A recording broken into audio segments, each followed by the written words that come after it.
Hey folks, back with another video. Let's dive into what stories got my attention. Mogadishu, Somalia is rocked by another suicide bomb attack.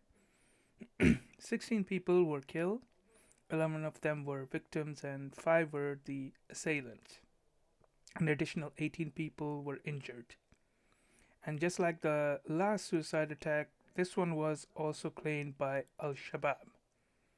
Now, the elite hotel, situated in Lido Beach, is owned by Abdullahi Muhammad Noor, a lawmaker and a former finance minister. Now, Somalia is plagued with terrorism and corruption, and it seems to be stuck in a cycle, a never ending cycle, in fact. Moving on, more Arab countries are warming to making a deal with Israel. Now, some of the countries that are the names of which are floating are Bahrain, Mauritania, Oman, and Sudan. Now, I'm sure when a few more Arab countries make deal with Israel, then Saudi Arabia will come out as well. And as previously noted, Lebanon is already warming up to a deal with Israel. Now, hopefully, as more countries come out to make deal with Israel, then that would hopefully bring peace to the region, something that the region needs. And I think people have seen too much death and destruction. Here is hoping to peace in the Middle East after a long time. Moving on, is it time to play psychological warfare with Beijing and Pyongyang? Now, I think that there should be credible threats. However, in this heightened tensions, I think any move that indicates that South Korea is moving to acquire nuclear weapons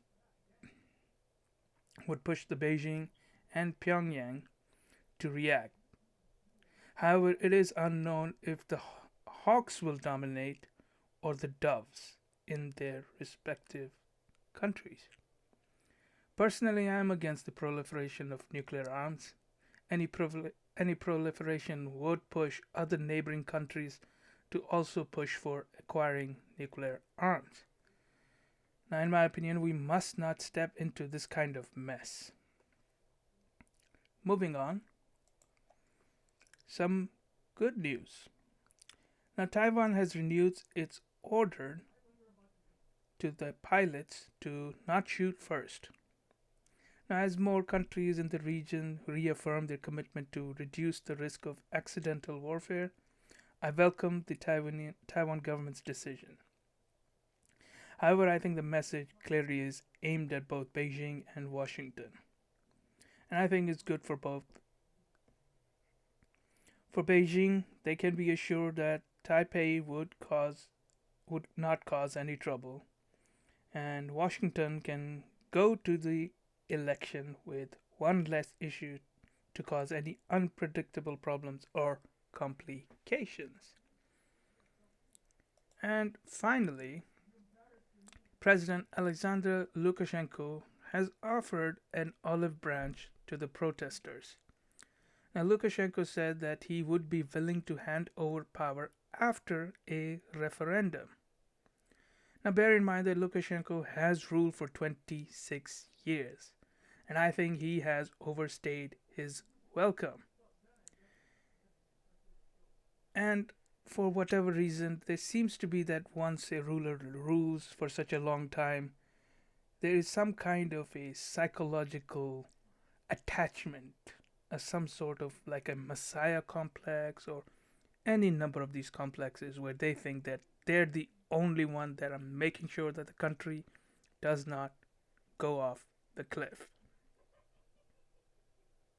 However, I think that now it depends on the protesters as to what they think and believe.